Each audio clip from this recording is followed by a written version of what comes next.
Assalamualaikum warahmatullahi wabarakatuh. Selamat pagi abang kakak. Jumpa lagi dengan saya, Miss Erlinawati. Baiklah abang kakak, hari ini kita sudah masuk tema 4, peredaran darahku sehat. Tentang sehat itu penting, bagian peredaran darahku sehat, subtema 1, pembelajaran 1, 2, dan 3. Terlebih dahulu kita berdoa ya nak. Bismillahirrahmanirrahim. Raditu billahi rabba wa bil islami dina wa bi muhammadin nabiyya wa rasula. Rabbi zidni ilma warzuqni fahma. Amin. Semoga materi-materi yang disampaikan hari ini bisa abang kakak pahami dengan baik dan benar ya nak. Adapun tujuan pembelajaran kita, yang pertama, mengenal sistem peredaran darah manusia, kemudian mengenal sistem peredaran darah kecil, dan mengenal sistem peredaran darah besar, kemudian mengetahui organ peredaran darah pada manusia, kemudian mempelajari tentang pantun, ciri-ciri pantun, dan bagian-bagian pantun, serta mempelajari sistem peredaran darah pada burung, kemudian mengenal interaksi sosial, dan mengenal keberagaman masyarakat di Indonesia. Baiklah, seperti biasa, bersepeda termasuk olahraga yang mendukung kebugaran dan dapat membantu melancarkan peredaran darah ya abang kakak. Jadi, bersepeda sangatlah membantu untuk proses peredaran darah pada tubuh kita. Sistem peredaran darah. Darah sangat penting peranannya bagi manusia.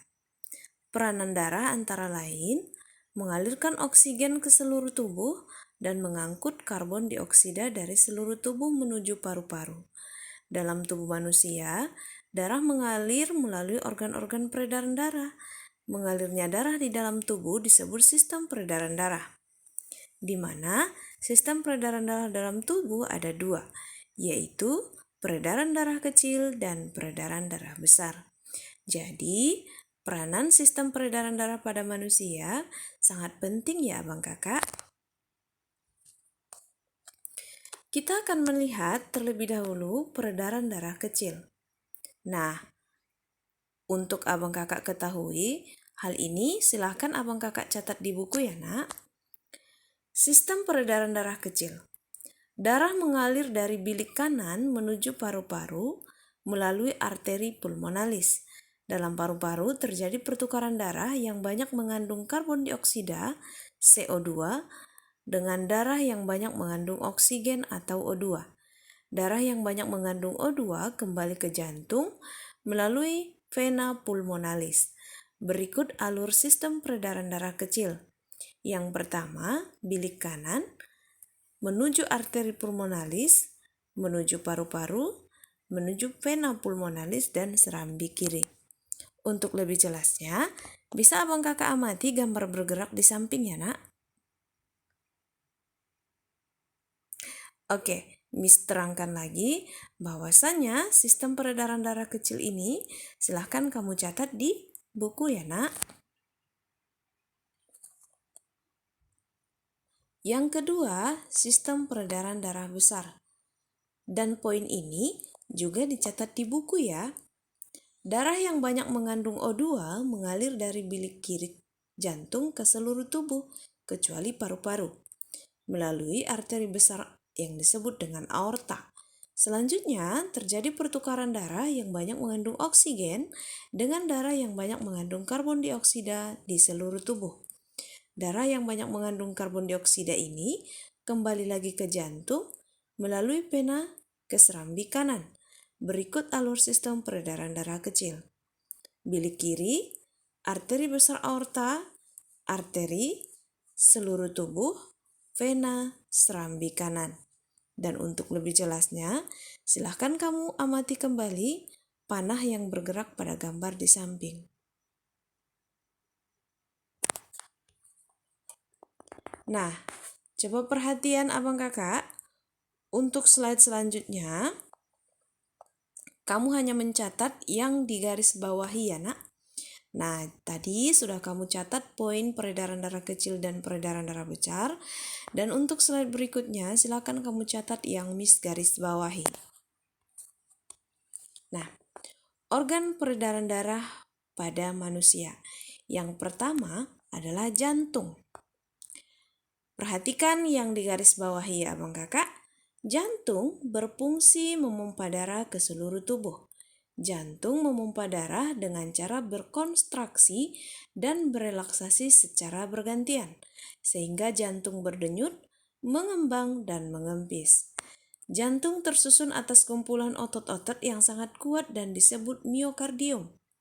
Jantung terdiri atas 4 ruang, yaitu serambi kanan, serambi kiri, bilik kanan, dan bilik kiri. Coba kita perhatikan yang mana serambi kanan, serambi kanan, serambi kiri, bilik kanan, bilik kiri. Ya, jangan terbalik ya abang kakak. Serambi kanan, serambi kiri, bilik kanan, bilik kiri. Oke?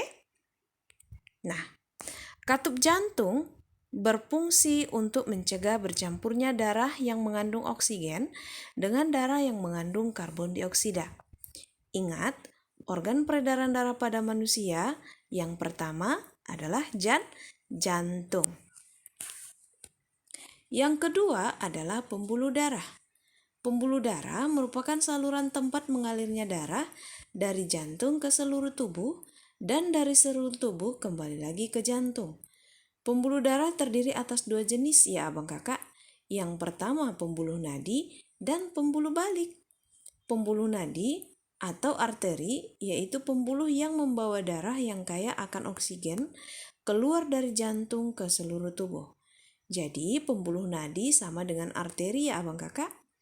Pembuluh balik yaitu pembuluh darah yang membawa darah yang kaya akan karbon dioksida dari seluruh tubuh menuju jantung.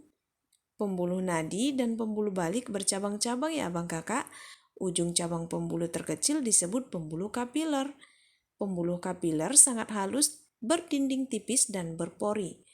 Dalam pembuluh kapiler ini terjadi pertukaran 2 zat, yaitu oksigen dan karbon dioksida. Jadi di dalam tubuh kita terdapat 2 pembuluh ya nak, yaitu pembuluh arteri dan pembuluh balik atau yang disebut dengan vena. Jelas ya organ peredaran darah yang kedua? Organ peredaran darah yang ketiga dalam tubuh kita adalah paru-paru. Paru-paru berperan sebagai penyuplai oksigen ke dalam darah.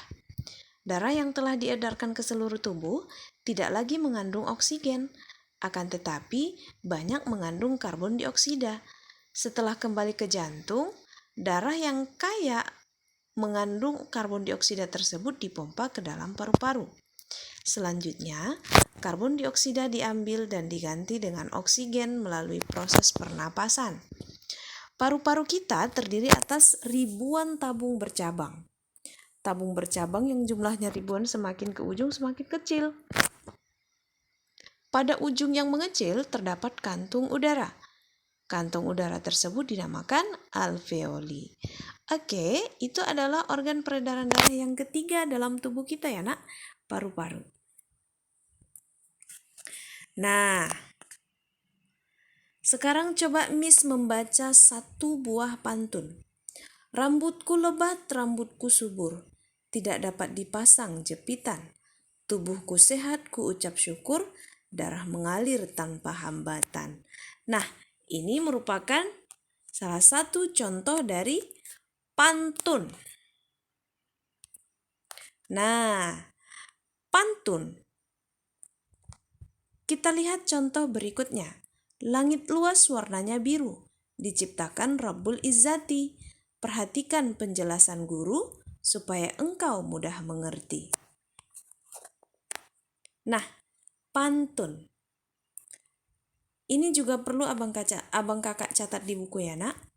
Pantun ini adalah salah satu bentuk puisi Indonesia yang berasal dari daerah Melayu.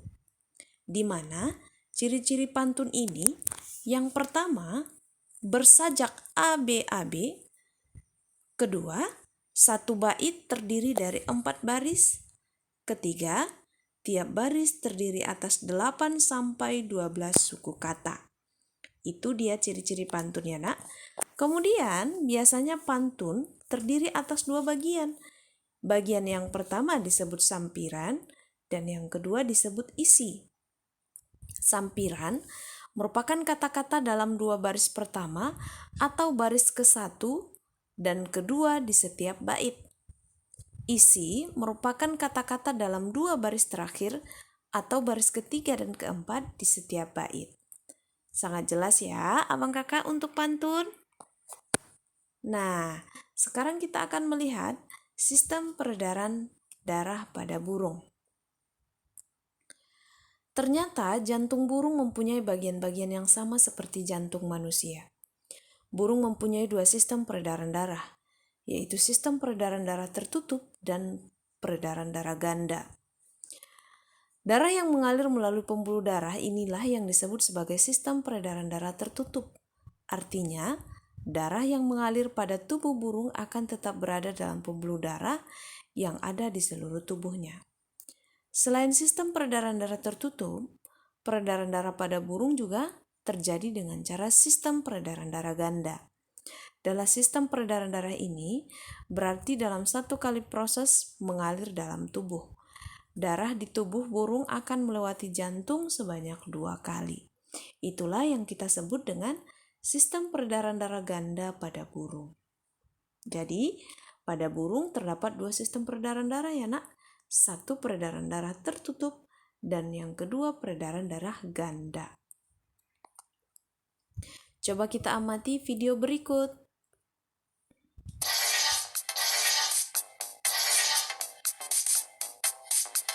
Nilai gotong royong merupakan nilai yang telah dikenal lama oleh bangsa Indonesia dan diwariskan secara turun-temurun oleh pendahulu kita.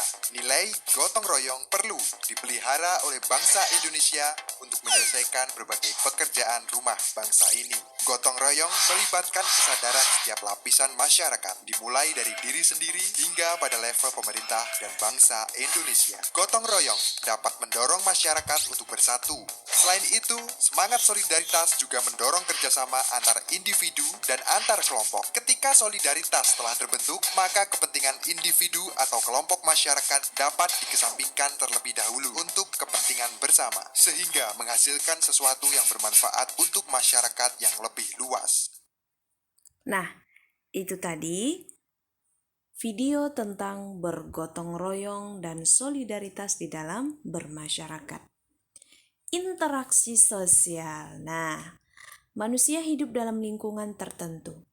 Lingkungan adalah ruang yang ditempati oleh makhluk hidup dan benda tidak hidup. Kemudian manusia tidak dapat dipisahkan dari lingkungannya, baik lingkungan alam maupun lingkungan sosial. Manusia tidak bisa hidup sendiri untuk memenuhi kebutuhan hidupnya. Manusia pasti membutuhkan orang lain. Secara kodratnya, setiap manusia akan berinteraksi.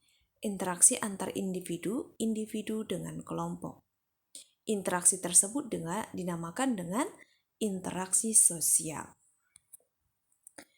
Interaksi sosial penting dilakukan oleh setiap individu ya abang kakak, karena dengan melakukan interaksi sosial, individu dapat mencukupi sebuah kebutuhan hidupnya. Interaksi sosial tidak selamanya mengarah kepada kebersamaan atau persatuan. Oleh karena itu, interaksi sosial dibedakan menjadi dua. Yang pertama, interaksi yang mengarah ke persatuan dan interaksi yang mengarah ke perpecahan. Nah, coba kita lihat Indonesia sebagai main island. Great Batam, blessed with a lot of potential tourism objects, beautiful beaches, and cultural attractions. As industrial and commercial city, Batam is perfect place for shopping lovers. Sumatra, land of Malay culture, the place of one of the best Indonesian cuisine, rendang, is here. The beauty of local tradition is preserved until now. Great Jakarta. Jakarta, as the capital city and the center of Indonesian government, is the main entrance for tourists to Indonesia. Jakarta is also a business center in Indonesia where you can shop anything easily. Bandung, a paradise for creative industry. Fashion, music, culinary, art, design, and more interesting things can be found here. Yogyakarta, A unique traditional cultures, friendly local residents also place for 100 years of one of civilization wonder, Borobudur Temple. Surabaya, the city of heroes and the second biggest metropolitan city in Indonesia. Surabaya is also an industrial city. Many historical places still can be visited here. Great Bali, enchanting beaches, irreplaceable natural beauty, making this area the best place to enjoy the natural wealth of Indonesia. Not to forget that the traditions of the local residents are well preserved. Kalimantan, or also known as Borneo, is a paradise for those who love flora and fauna and find ecotourism exciting. Sulawesi, the most prominent tourist attractions in this island are ecotourism and marine tourism that grant the island the reputation of being a diverse paradise. Maluku Papua, a hidden paradise in Indonesia, society with rich traditional culture, extraordinary natural wealth such as Raja Ampat and home for typical Indonesian flora and fauna.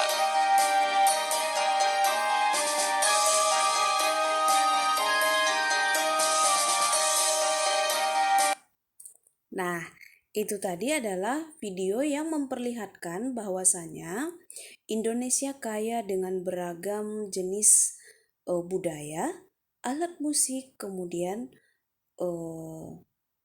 hewan, tumbuhan, dan lain-lain sebagainya. Nah, masyarakat Indonesia yang hidup tersebar di berbagai wilayah Indonesia memiliki beragam karakteristik. Karakteristik antara satu wilayah dengan wilayah yang lainnya berbeda-beda. Perbedaan tersebut mencakup aspek seni, ekonomi, sosial, budaya, maupun politik. Oleh karena itu, setiap warga negara Indonesia hendaknya menjaga interaksi yang baik.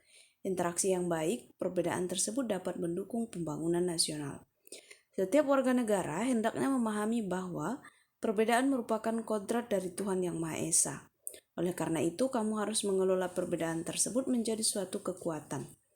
Ada 3 teori sosial budaya di Indonesia yang hingga kini berlaku di masyarakat, yaitu musyawarah, paternalistik, dan gotong royong.